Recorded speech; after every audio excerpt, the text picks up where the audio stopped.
In the years before the Second World War, the Luftwaffe was not just confident in its own designs, it was convinced that no other nation could possibly match German aviation engineering. The Messerschmitt Bf 109, sleek and fast, had already demonstrated its dominance during the Spanish Civil War. Luftwaffe test pilots and senior officers returned from Spain with reports that reinforced the belief German fighters could outclimb, outgun and outmaneuver anything the democracies could build.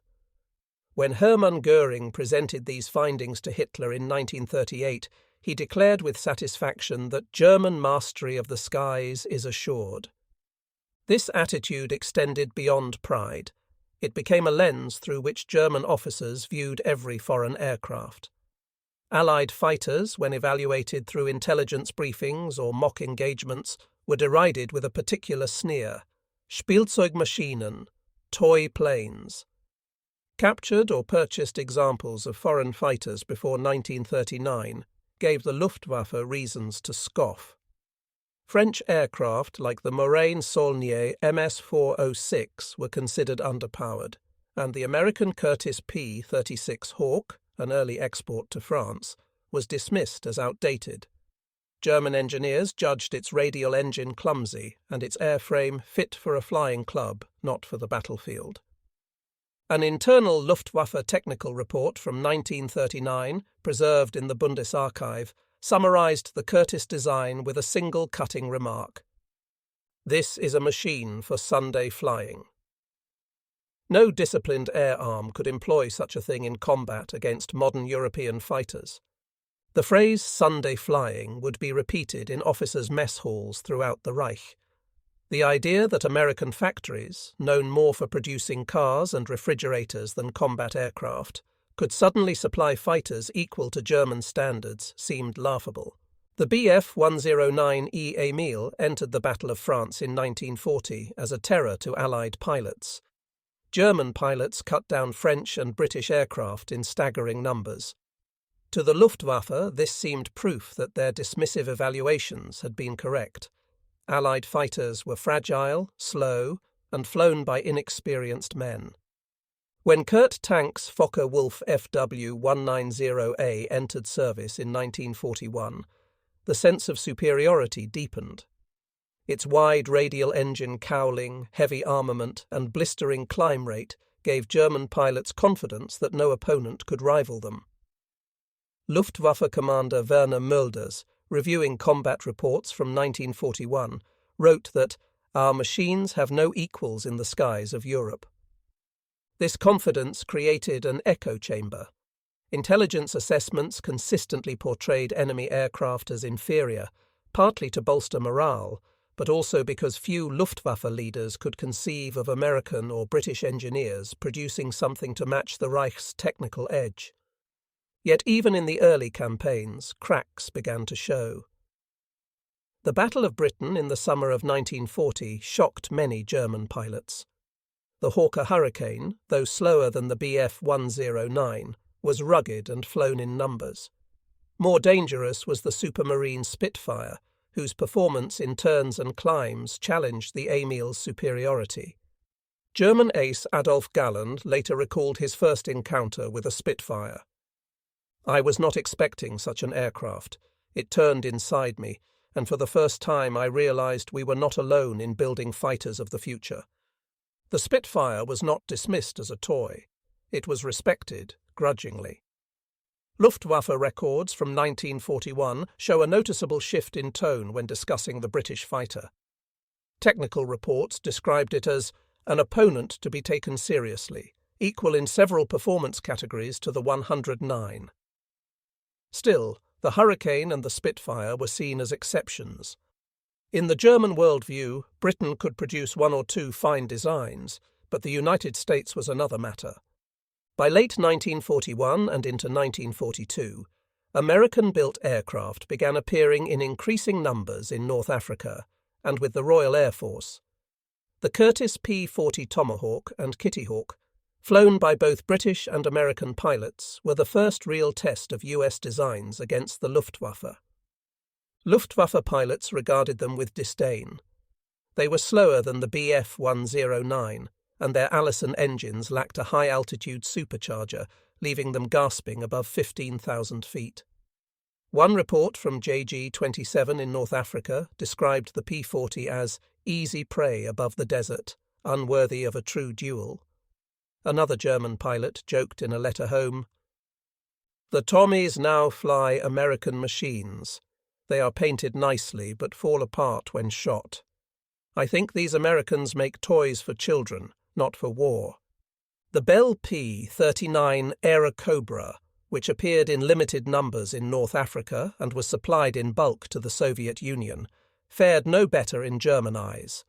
With its mid-engine design and nose-mounted cannon, it looked odd and, according to Luftwaffe evaluations, flew worse. A captured P-39 tested at Rechlin Air Base in 1942 was derided in the technical summary. Its ceiling is insufficient, its acceleration poor.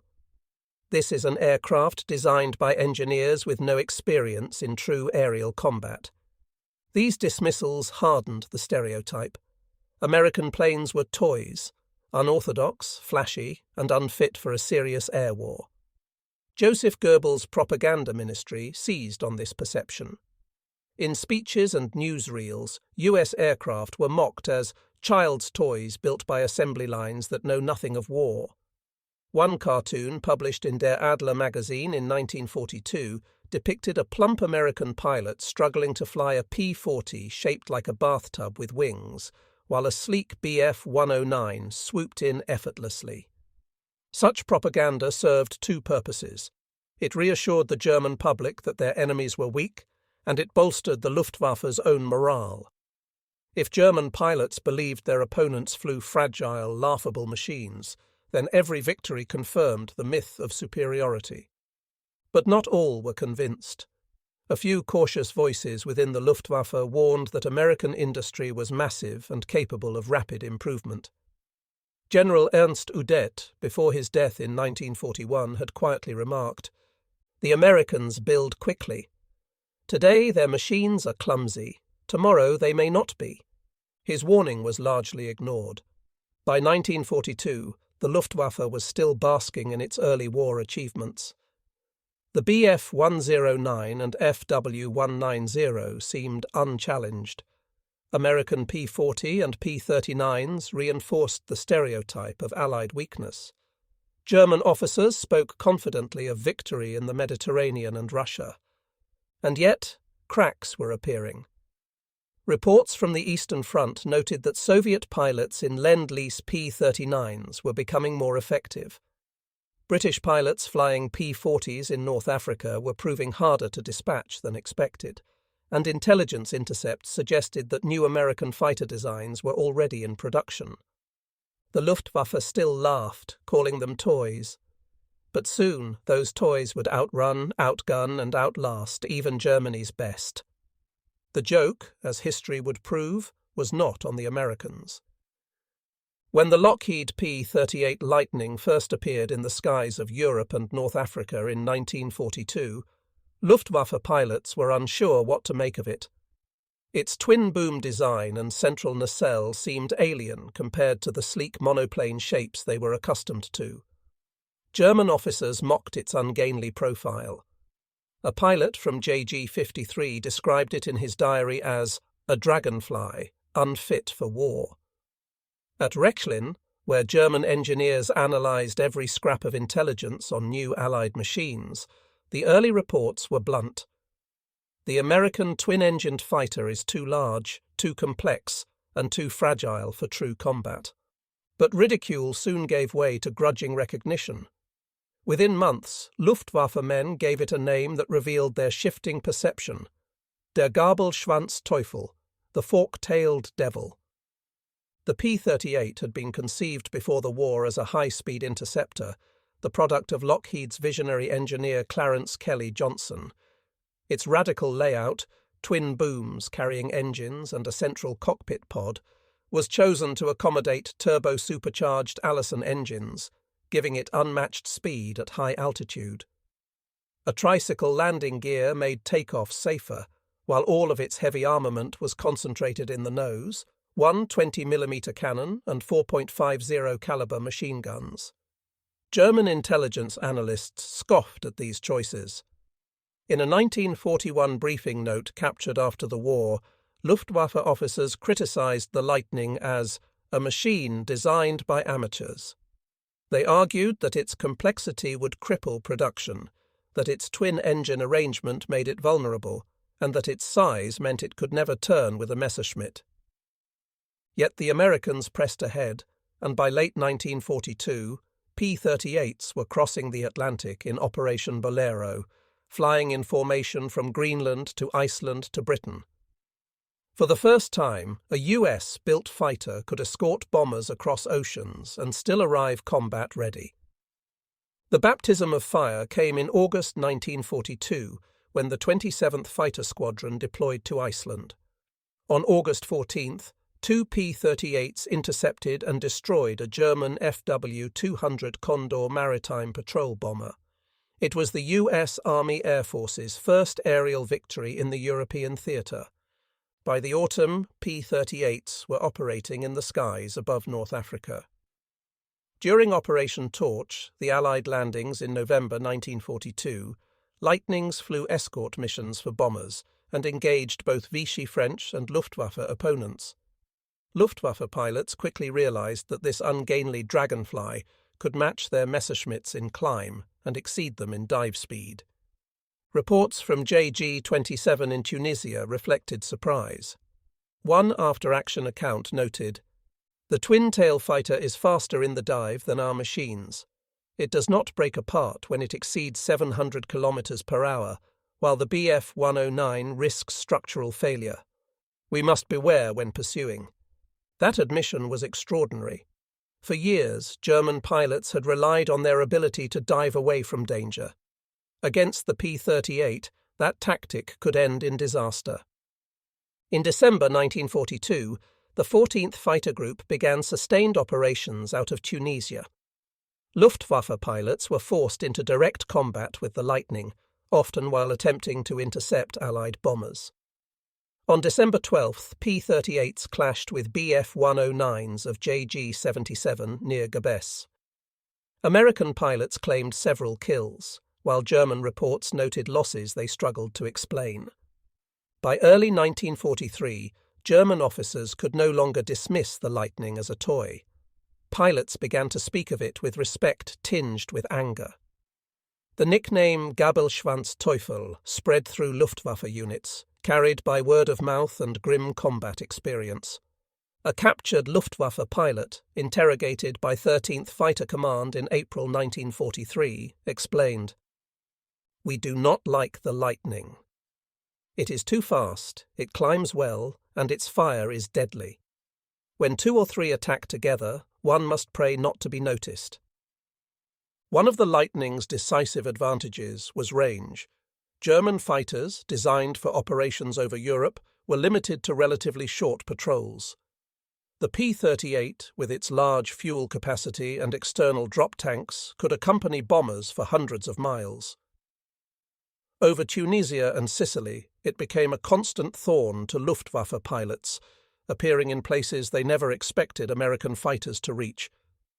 Its concentrated nose-mounted armament also impressed and terrified its opponents. German fighters spread their guns across the wings, meaning their firepower only converged at specific ranges. The P-38's battery delivered a tight stream of cannon shells and machine gun rounds, effective far beyond the normal engagement envelope. Luftwaffe after-action reports complained bitterly about the Lightning's terrible long-range accuracy. By the spring of 1943, the mockery of American aircraft had evaporated at the squadron level. Official propaganda still portrayed US planes as fragile mass-production toys, but German pilots in North Africa and the Mediterranean knew otherwise. Loss reports mounted, and letters home revealed frustration. One Luftwaffe Oberleutnant wrote to his brother, "The Americans send these twin-tail monsters against us. We laughed at them when we first saw them, but they are no joke. I have seen friends vanish in flames after one burst. Captured German war diaries confirm this shift in attitude. In April 1943, a JG-53 pilot recorded, "The Lightning is a cursed machine. It is everywhere, and it cannot be outrun in the dive." As the Allies advanced into Sicily in the summer of 1943, the P-38's reputation only grew. Escorting bombers deep into Axis territory, it forced German fighters into battles on unfavourable terms. By the time of the Italian campaign, Luftwaffe officers openly acknowledged the Lightning as one of the most dangerous opponents in the sky. The irony was sharp. Only a year earlier, German intelligence had called the P-38 a Sunday flyer and an engineering mistake. Now, German pilots spoke of it with the same wary respect they once reserved only for the Spitfire. By late 1943, the P-38 Lightning had carved out its legend.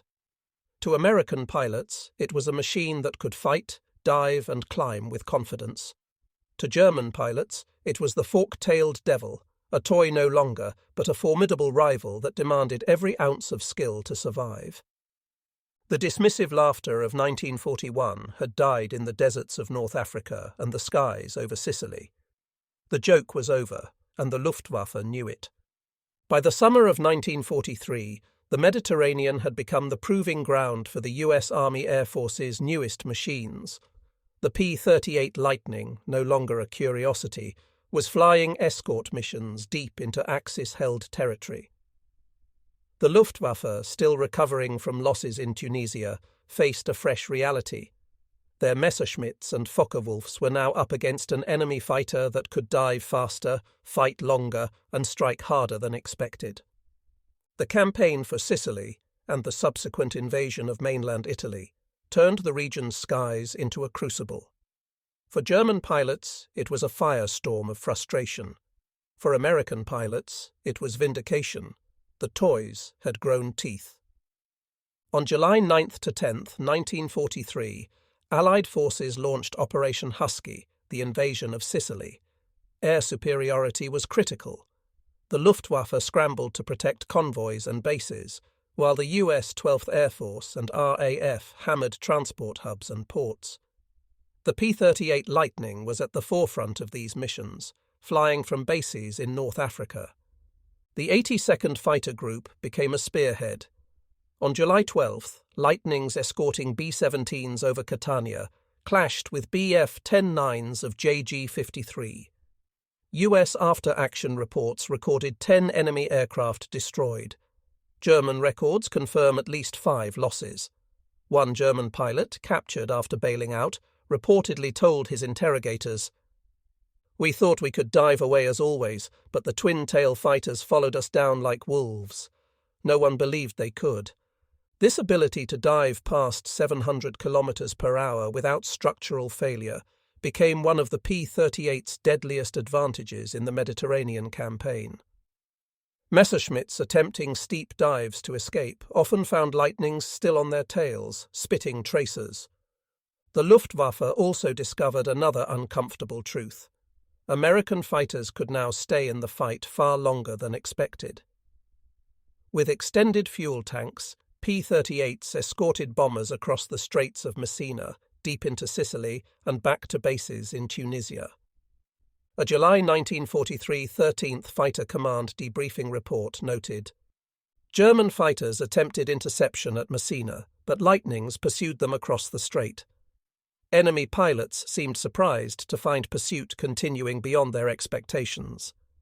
To German planners accustomed to short-range Allied raids, this was infuriating. The Luftwaffe's own fighters had limited endurance. They had to conserve fuel carefully, while Lightnings seemed able to loiter indefinitely. One of the most dramatic engagements came on July 24, 1943, during heavy bomber raids on Messina's harbour. The 82nd Fighter Group tangled with both JG-53 and Italian fighters of the Regia Aeronautica. Combat reports describe swirling duels above the strait. American pilot Lieutenant Jack Ilfrey later recalled, "I chased a 109 down until the water spray of the strait was hitting my canopy. He pulled up, But the lightning climbed right with him. I fired a burst, and he rolled over smoking. I remember thinking, this is no toy. German loss records confirm several Bf-109s and Machi C-202s downed in that engagement. Italian diaries, captured after the armistice, describe frustration. The American twin tail has speed and firepower we cannot match. When the Allies landed at Salerno in September 1943, the Luftwaffe mounted desperate counterattacks against beachheads and shipping. Yet every attempt was shadowed by lightning escorts. A 13th Fighter Command after-action report from September 11th noted, "Enemy aircraft attempted coordinated strike on landing craft. P-38 patrol engaged and dispersed force before they reached coast. At least 4 destroyed." For German pilots, this pattern was demoralizing. Raids that might once have inflicted damage were now blunted by escorts whose reach seemed limitless. By late 1943, the Luftwaffe was deploying more Focke-Wulf FW-190As in Italy, hoping to regain initiative. The FW-190 was a formidable machine, fast, rugged, and heavily armed. But even here, the P-38 proved a match.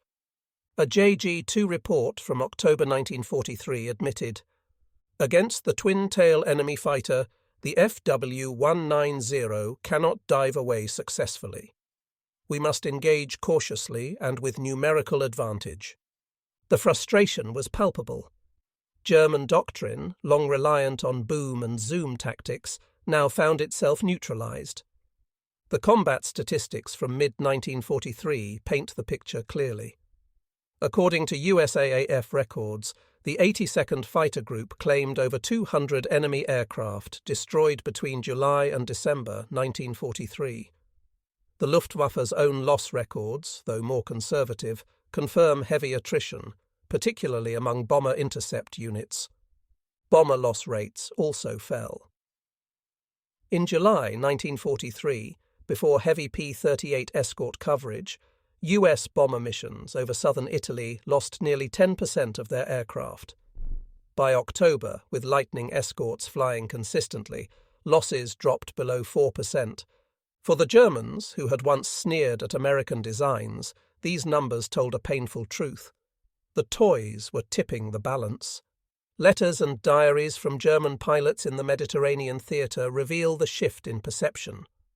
One pilot from JG-77, writing in September 1943, confessed, "We laughed at these machines when they first appeared.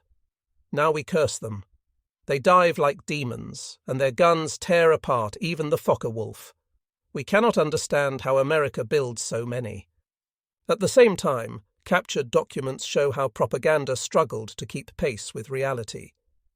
Goebbels' ministry continued to describe US fighters as mass-produced machines without finesse, even as frontline reports warned of their lethality. Italian pilots, too, felt the weight of the Lightning's presence. Memoirs published after the war describe duels in which Machis and Fiats were shredded by concentrated American fire. One Regia Aeronautica officer later recalled, "When the twin-boom fighters came, we knew the battle would not be in our favour. They had the speed of Messerschmitts and the fire of cannons. It was like fighting a storm." By the close of 1943, the Luftwaffe had lost its dominance over the Mediterranean. The Lightning, combined with growing numbers of P-47 Thunderbolts and the first P-51 Mustangs, had turned the skies into hostile territory for Axis aircraft. The dismissive laughter of 1941, when American fighters were written off as Spielzeugmaschinen, was gone. In its place was frustration, resignation, and a grudging respect. For German pilots flying from Foggia, Naples, and Rome, the Mediterranean firestorm had made one thing clear. The age of German aerial superiority was ending, and it was ending at the hands of the very toys they had once mocked. If the P-38 Lightning had surprised the Luftwaffe, the Republic P-47 Thunderbolt at first provoked outright laughter. When German intelligence officers first saw photographs of the fighter in mid-1942, They nicknamed it Der fliegende Milchkannen, the flying milk can. Its fuselage was bulbous, its radial engine enormous, and its weight nearly double that of a Messerschmitt. To the Luftwaffe's seasoned pilots, the Thunderbolt looked like a clumsy brute, not a fighter. The Reich's technical branch dismissed it as wasteful American excess.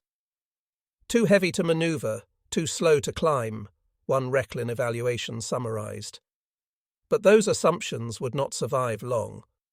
Once the P-47 entered full-scale combat in 1943, it proved that bulk and muscle could dominate in ways the Luftwaffe had never anticipated.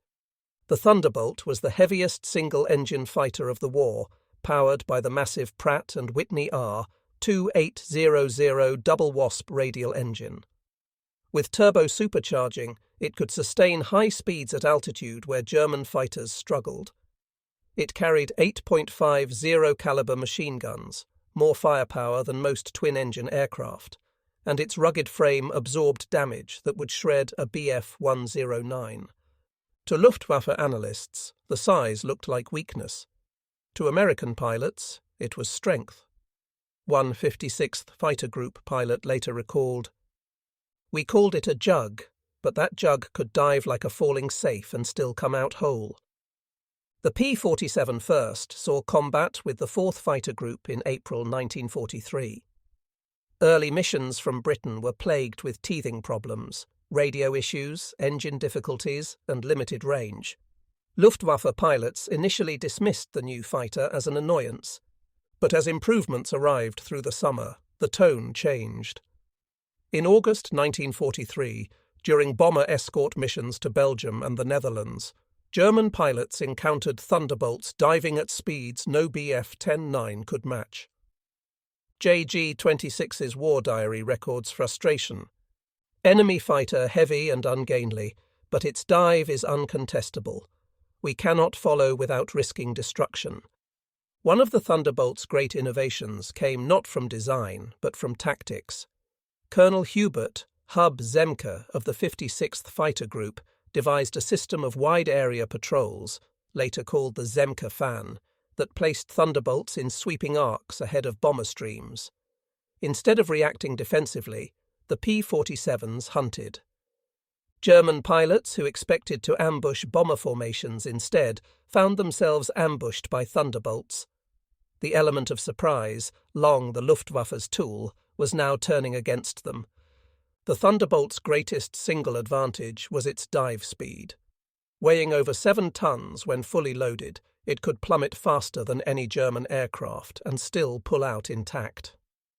In a September 1943 clash near Emden, P-47s pursued retreating Messerschmitts into steep dives. US after-action reports recorded multiple victories. German loss records confirmed 3 Bf-109s destroyed in that engagement. Survivors admitted that they had been shocked to see the milk can follow them straight down at impossible speeds. One JG-2 pilot later recalled in interrogation, "We believed it could not dive, but when it came after us, it was like a stone falling, impossible to escape." Early German propaganda mocked the P-47 as slow and clumsy. But by late 1943, Luftwaffe units were learning that the Thunderbolt could reach speeds of over 430 miles per hour in level flight and nearly 500 miles per hour in a dive. Its climb rate lagged behind the Bf-109 and FW-190, but American pilots adapted, using altitude and boom and zoom tactics to control engagements. The Luftwaffe's reliance on vertical maneuvering was undermined.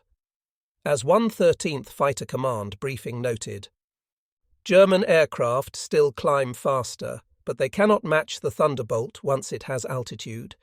Its dive and durability dictate the terms of combat." What most astonished German pilots, however, was not the Thunderbolt's speed, but its toughness.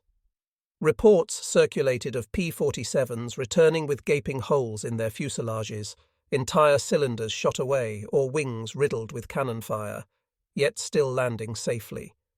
The Luftwaffe's own fighters, lighter and more fragile, could not withstand such punishment. a German officer later admitted in post-war interrogation. Against the Thunderbolt, one burst was not enough. It could take what should have destroyed a 109 and continue to fight. The 8.50 caliber guns also proved devastating. Luftwaffe bomber crews learned to fear Thunderbolts on strafing runs. Their concentrated fire could shred transport columns and airfields. In late 1943, German ground commanders complained bitterly of Thunderbolt raids that left convoys burning across northern France. By autumn 1943, the tone of German reports had shifted dramatically. Where once they mocked the Thunderbolt as a flying milk can, they now acknowledged it as a formidable opponent. A JG-26 situation report from October noted, "The heavy American fighter is not to be underestimated. Its dive and endurance are superior to our own machines. Engagements must be chosen carefully." Even Goebbels' propaganda machine began to soften its tone. While still deriding American mass production, official communiqué quietly dropped the more ridiculous caricatures of the P-47. By the end of 1943, the P-47 had established itself as a dominant force. It had weaknesses. Its range was still limited compared to what was soon required. But in the battle for control of Western Europe's skies, it gave American pilots the confidence and tools to fight the Luftwaffe on equal terms. For German pilots, the ridicule of 1942 had vanished. The milk can they once mocked was now a predator that dove faster, fought harder, and survived punishment they could scarcely believe. The Luftwaffe's rage at these toys was giving way to something worse: exhaustion. And the most dangerous Allied fighter of all, the Mustang, was only just arriving. By the end of 1943, the Luftwaffe had absorbed two bitter shocks. First, the ungainly P-38 Lightning, once mocked as a toy dragonfly, had shredded German fighters over Tunisia and Sicily. Then the bulky P-47 Thunderbolt, ridiculed as a flying milk can, had proven it could dive faster, fire harder, and return from damage that should have destroyed it. But the real thunderclap came with the arrival of the North American P-51 Mustang. At first, it seemed another odd American experiment, a hybrid of British and US design. German intelligence dismissed it as little more than an American attempt to copy the Spitfire.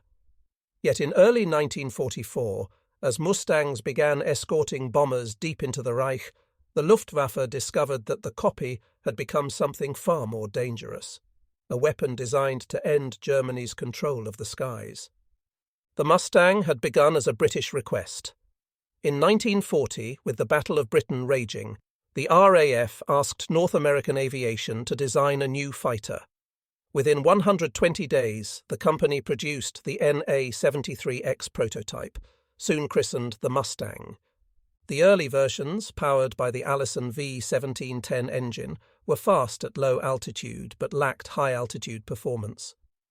German pilots in North Africa who encountered the P-51A in 1942-43 saw little to fear.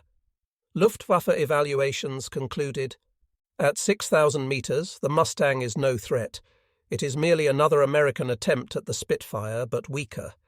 This dismissive judgment would prove short-lived. The breakthrough came when British engineers tested the Mustang with the Rolls-Royce Merlin engine. With the Packard-built Merlin 61 installed in the P-51B and P-51C models, the Mustang gained superb high-altitude performance, blistering speed, and endurance unmatched by any fighter of the war. German intelligence noted the change in late 1943, but underestimated its implications. Reports described the new Mustang as slightly improved, but still limited by American construction quality.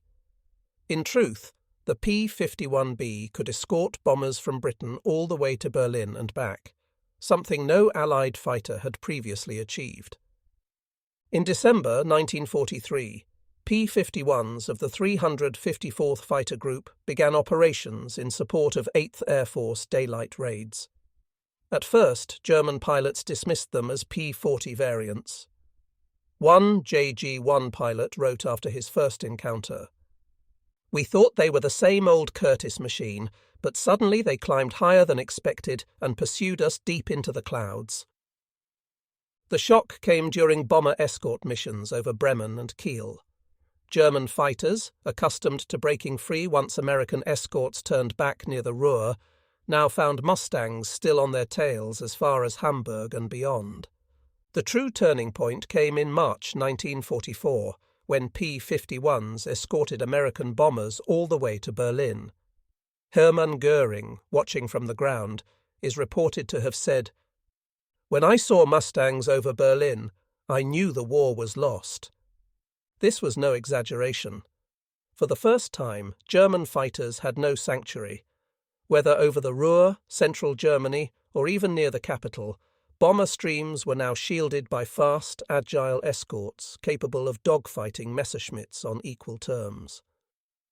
Luftwaffe pilots quickly learned to respect the Mustang. Its speed and agility allowed it to match the Bf-109 in climb and turn, while its range meant German formations could no longer dictate the terms of battle. JG-26's war diary from March 1944 recorded bitterly, "The new American fighter has range beyond imagination. They follow us everywhere. There is no escape route, no point at which they turn back." Captured Luftwaffe officers later admitted that morale plummeted when it became clear the Mustang could appear anywhere, at any altitude, and stay in the fight long after German fighters had to retreat for fuel. American pilots, too, quickly adapted to their new weapon. Mustang groups began flying aggressive sweeps far ahead of the bombers, hunting German formations before they could even reach the bomber stream. The Luftwaffe, already suffering losses from Thunderbolts and Lightnings, now faced a fighter that could meet them on their own terms. One German ace, interrogated in 1945, recalled, "The Mustang was everywhere. When you tried to attack bombers, they were there. When you tried to land, they were circling. When you thought you were safe, they came out of the sun. It was like fighting a shadow that never tired." German propaganda struggled to keep up. Goebbels' directives in early 1944 instructed newspapers to describe the Mustang as merely another Allied experiment, fragile and overproduced. Yet frontline reports contradicted this daily. Pilots returned shaken, describing dogfights where Mustangs matched or exceeded their best machines. By mid-1944, even propaganda softened. Official bulletins no longer mocked the Mustang as a toy. Instead, they claimed German pilots could defeat it with skill and experience, a quiet admission that the Americans had achieved technical parity, if not superiority. The numbers told the story. Between March and May 1944, Luftwaffe fighter losses in the West surged. USAAF victory credits skyrocketed, with Mustang groups like the 354th, 357th, and 4th claiming hundreds of kills. The Luftwaffe's own records confirm catastrophic attrition, particularly among bomber intercept units. At the same time, bomber loss rates dropped dramatically. Where earlier missions had suffered 20% casualties, the Berlin raids of spring 1944 saw losses cut to single digits. The Mustang had closed the gap between strategic ambition and tactical reality. By the summer of 1944, the Luftwaffe was a shadow of its former self. Its aces still fought with skill and bravery, but replacements were undertrained, fuel was scarce, and the skies were filled with Mustangs. The dismissive phrase Spielzeugmaschinen, toy planes, was now bitterly ironic. The machines once mocked as clumsy American toys had become predators that ended Germany's dream of aerial superiority. As one German officer admitted in post-war interrogation, "We underestimated them all, the Lightning, the Thunderbolt, the Mustang. We called them toys, and in the end, those toys destroyed the Luftwaffe." By the spring of 1944, Luftwaffe pilots and commanders faced a bitter truth. The toy planes they had once ridiculed were dominating the skies. The P-38 Lightning, the P-47 Thunderbolt, and above all the P-51 Mustang had broken the Luftwaffe's grip over Europe. The results were visible in the wreck-strewn fields across France and Germany, in the dwindling fuel reserves, and in the growing list of missing pilots. Yet inside the Reich, official propaganda told a different story. Outwardly, Goebbels' ministry insisted that Germany still controlled the air, that Allied aircraft were fragile, overproduced machines, and that superior German technology would soon sweep them away. But behind closed doors, rage and desperation gripped the Luftwaffe's leadership. At Luftwaffe headquarters in Berlin, reports painted a grim picture. Between January and May 1944, Western Front losses had soared. Bomber escort missions now reached Berlin itself, escorted by swarms of Mustangs. One internal Luftwaffe memorandum dated April 20, 1944, preserved in the Bundesarchive, stated bluntly, "The endurance and performance of the American Mustang is unprecedented. Our current fighters cannot outlast it, and the rate of attrition is unsustainable." To officers who had once mocked American designs as Spielzeugmaschinen, this was humiliating. Their pilots were exhausted, their aircraft outnumbered, and their factories bombed daily. Rage erupted in staff meetings, directed alternately at the Reich Ministry of Aviation, at Hitler, and at fate itself. The Luftwaffe's engineers scrambled to answer the crisis. Messerschmitt pushed out new variants of the Bf-109, adding heavier armament and larger engines. The Focke-Wulf FW-190D Dora series, with improved high-altitude performance, was rushed into production. But every new model came too late and in too few numbers. Production facilities were under relentless attack by the very bombers the Luftwaffe could no longer stop. Pilots complained that new models arrived without spare parts or adequate training. Desperation drove experiments with wonder weapons. The Me-262 jet fighter promised revolutionary speed, and Hitler championed it as a war-winning machine. But in 1944 it remained scarce, plagued by shortages of fuel and reliable engines. In practice, German pilots still faced swarms of American toys daily in their Bf-109S and FW-190S. Goebbels' propaganda ministry faced a dilemma. How could it reassure the German public when the skies above their cities swarmed with Allied fighters? In early 1944, propaganda continued to mock American planes as clumsy, fragile, and mass-produced. Cartoons in Der Adler and Signal still portrayed Thunderbolts as fat, bumbling machines, and Mustangs as cheap imitations of the Spitfire. But as bomber losses decreased and daylight raids increased, the narrative shifted. By mid-1944, official broadcasts admitted that new types of American fighters were appearing, though they insisted that German skill and technology remained superior. Privately, however, Luftwaffe officers seethed. One report, intercepted by Allied intelligence in June 1944, recorded a German squadron leader's bitter words. "We are told to tell the people that these machines are weak, but every day they kill more of our comrades. If these are toys, then the toys are made of steel." Personal letters from Luftwaffe pilots, many captured by Allied intelligence, reveal the growing frustration. A young Oberfeldwebel wrote to his family in July 1944, "They come in packs, these Mustangs. They dive, they climb, they follow us to our own fields. I am told to believe they are inferior, but I know better. We curse them every night."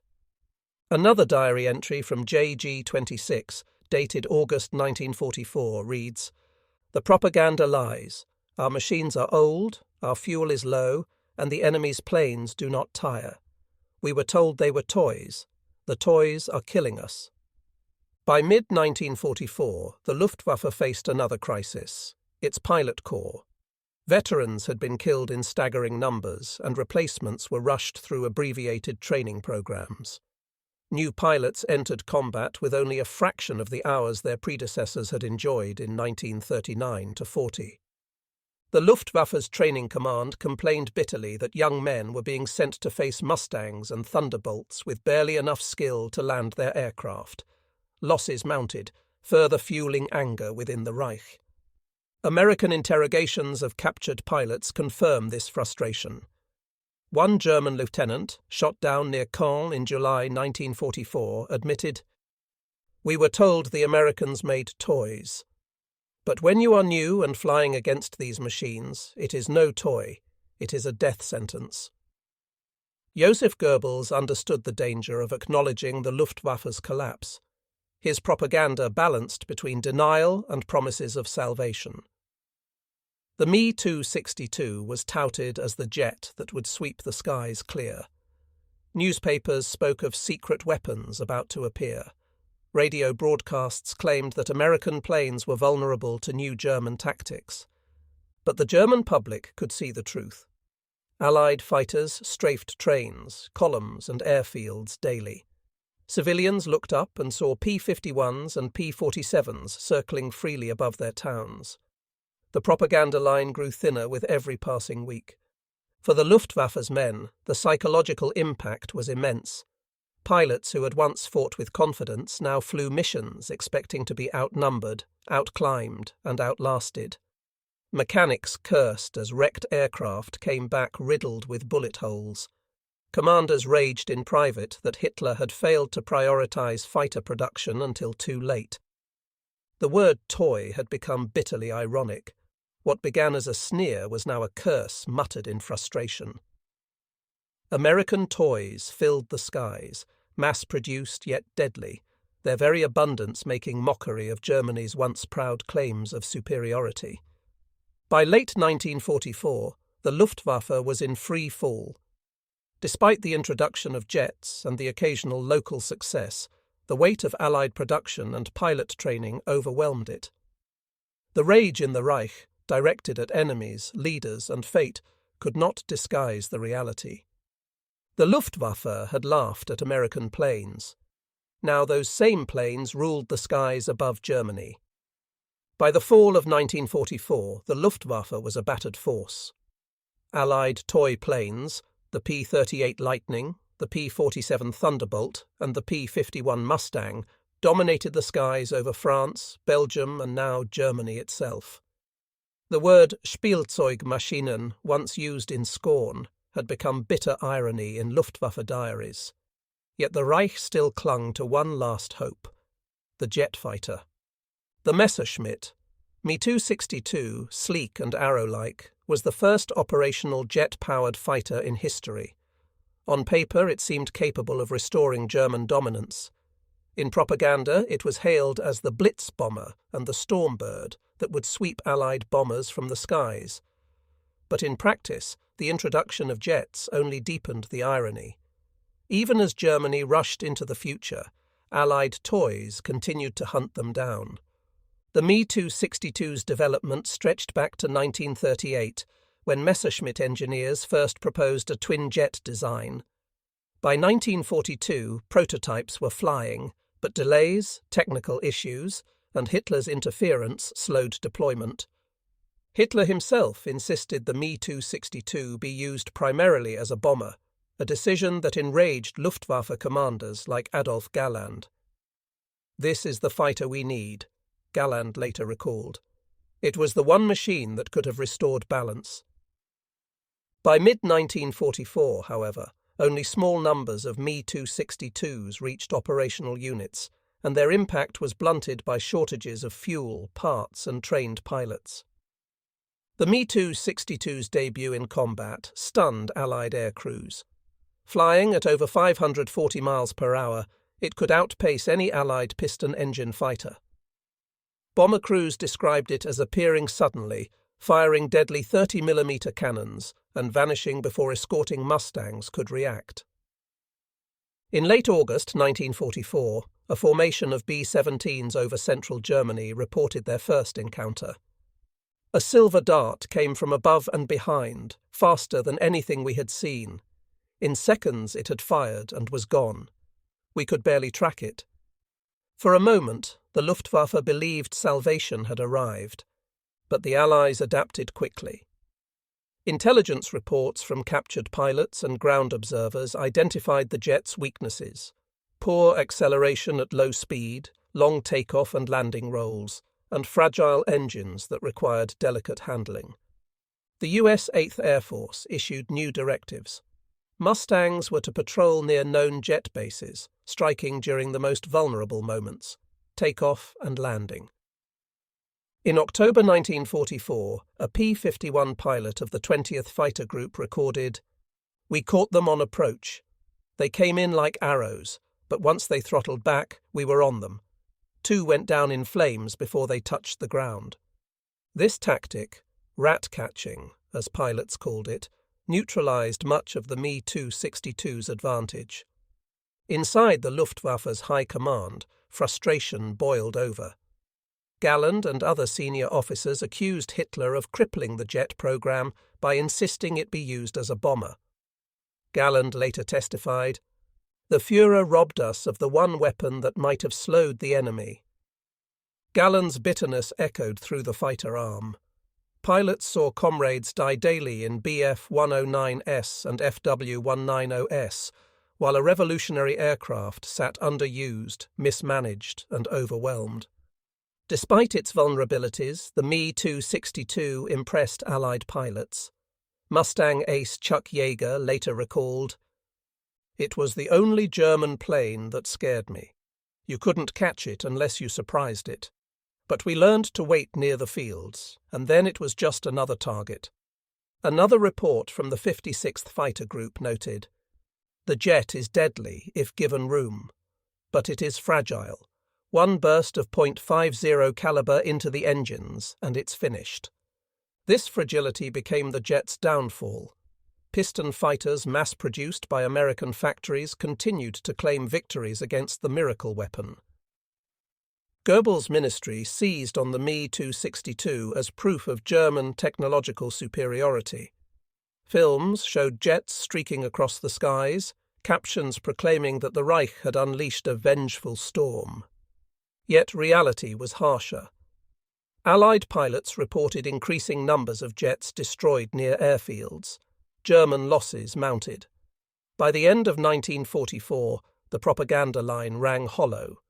Even Hitler's speeches promising secret weapons could not disguise that American toys still swarmed the skies unchecked. Between August 1944 and May 1945, the Luftwaffe put roughly 1,400 Me-262s into service. Of these, fewer than 300 achieved operational sorties. Allied records show that US fighters destroyed more than 100 jets in the air and many more on the ground. Meanwhile, American factories continued to churn out Mustangs at a rate of 500 per month. The comparison was stark. Germany's miracle weapon trickled into combat, while the Allies fielded an endless tide of toys that overwhelmed quantity with quality. Captured pilots were candid about the contradictions of the jet. One lieutenant, interrogated in March 1945, admitted, "It was magnificent, but we had no fuel, no time, no cover. We took off knowing the Americans were waiting. Often we never even reached the bombers." Another officer said bitterly, "The jet was no savior. It came too late. We could not protect it, and we could not build enough. The Mustangs owned the air, even over our bases." In the final months of the war, Me-262s made daring attacks, shooting down bombers and momentarily stunning Allied formations. But these victories were pinpricks against an overwhelming tide. The jet was an engineering marvel, but a strategic failure, introduced too late, in too few numbers, and into skies already lost. As one Luftwaffe staff officer noted in April 1945, "The Führer promised toys of iron that would save us. Instead, we were destroyed by the toys of the Americans." The irony was complete. The Reich had invested in a miracle weapon, but it was the toy planes that carried the war to Germany's heart and broke the Luftwaffe's back. In May 1945, the war in Europe ended. The Luftwaffe, once the terror of the skies, lay in ruins. Across captured airfields stood wrecked Messerschmitts, abandoned Focke-Wulfs, and a handful of Me-262 jets, mute witnesses to Germany's dashed hopes. Overhead, the skies were quiet, except for the Allied aircraft that patrolled unchallenged. The irony lingered. The very fighters once dismissed as Spielzeugmaschinen, toys, had beaten the Luftwaffe into the ground. In the decades that followed, German pilots, Allied veterans, and historians all returned to the same question. How had toys conquered the most feared air force in Europe? Before the war, Luftwaffe leaders believed they had achieved an unmatched superiority in fighter design and doctrine. The Bf 109, fast and agile, had dominated in Spain and Poland. The FW 190 stunned the RAF in 1941. German officers assumed that American designs, unproven, civilian-looking, overbuilt, were inferior copies. The war proved otherwise. The P-38, P-47 and P-51 demonstrated not only engineering excellence, but also adaptability. Each overcame its early flaws and grew into a formidable weapon. Combined with American production capacity, these toys turned into a tidal wave that overwhelmed Germany's technological pride. Post-war interrogations reveal the bitterness of Luftwaffe officers forced to acknowledge their misjudgments. Adolf Galland, General der Jagdflieger, admitted, "We underestimated the Americans. We laughed at their fighters until we realized too late they had the power to improve, to mass-produce, and to adapt faster than we could respond." Other German pilots echoed this sentiment. At the 1962 US-Japanese Aviation History Symposium, several former Luftwaffe officers conceded that the Mustang in particular had been decisive. One pilot remarked, "We called them toys, but they were toys made by a giant. No matter how many we shot down, more came, and each was flown by a pilot who learned quickly." The tone was not only regret, but also a grudging respect for the machines that had beaten them. For American and British pilots, the memory was equally sharp. Veterans recalled the sting of being dismissed as second-rate by German propaganda, only to prove themselves in combat. At the 1985 Pacific Theater Veterans Reunion in Hawaii, US airmen laughed as they recalled the toy label. A P-47 veteran told the gathering, "If we were toys with 850 cals and a turbocharger. The Luftwaffe found out the hard way." For many, the label became a badge of honor, a reminder that underestimation had been one of Germany's greatest mistakes. Numbers confirmed the story. According to the USAAF Victory Credits Board, American fighters destroyed over 20,000 German aircraft in the European theater. The Mustang alone accounted for nearly 5,000 of those kills. German loss records, compiled by the Allied translator and interpreter section after the war, reveal the devastating attrition. Entire squadrons wiped out, veteran aces replaced by barely trained novices, aircraft lost faster than they could be replaced. Lockheed, Republic, and North American factories, once mocked as civilian assembly lines producing toy planes, had built fighters in industrial quantities, each with performance equal to or superior to Germany's best. Post-war German memoirs often addressed the propaganda gap. Pilots confessed that they had been uncomfortable with the way Goebbels' ministry portrayed American planes. One recalled, "We knew the truth at the front. The propaganda was for civilians, but it gave us a bitter laugh. We were told to fight toys. What we faced were monsters." For Allied audiences, wartime propaganda mocking German overconfidence became part of the victory narrative. Hollywood films and war histories often highlighted the irony. The Luftwaffe's arrogance blinded it to the reality of American strength. Among the toy planes, the P-51 Mustang became the most enduring symbol. Museums across the United States and Europe enshrined it as the fighter that broke the Luftwaffe. Former adversaries acknowledged its dominance. At a 1945 interrogation, one German officer simply said, "The Mustang destroyed the Luftwaffe, but the Mustang was not alone. The P-38's role in both Europe and the Pacific, the P-47's devastating firepower, and the collective force of American air power together rewrote the balance of the air war. Historians argue that the German dismissal of Allied aircraft reflected a deeper failure, a refusal to recognize the strategic weight of American industry. The Luftwaffe believed that quality alone would offset quantity. But the Allies proved that mass production, when combined with adaptability and engineering innovation, could produce both quality and overwhelming numbers. Daniel L. Hallman, in Killing Yamamoto and later studies, emphasized that arrogance had blinded German officers. By dismissing the enemy as weak, he wrote, they forfeited the chance to prepare seriously for the storm that was coming. Today, restored P-51s, P-38s and P-47s fly at air shows, symbols of both engineering achievement and the irony of wartime perception. Former Luftwaffe pilots, interviewed in the 1980s and 1990s, often admitted that seeing these machines again brought back memories of fear and respect. For Allied veterans, the sight was pride. The toys had proven themselves in the hardest possible arena. At the Smithsonian National Air and Space Museum, one display captures the essence. Beside a P-51 Mustang, a placard quotes a German pilot, "We thought they were toys.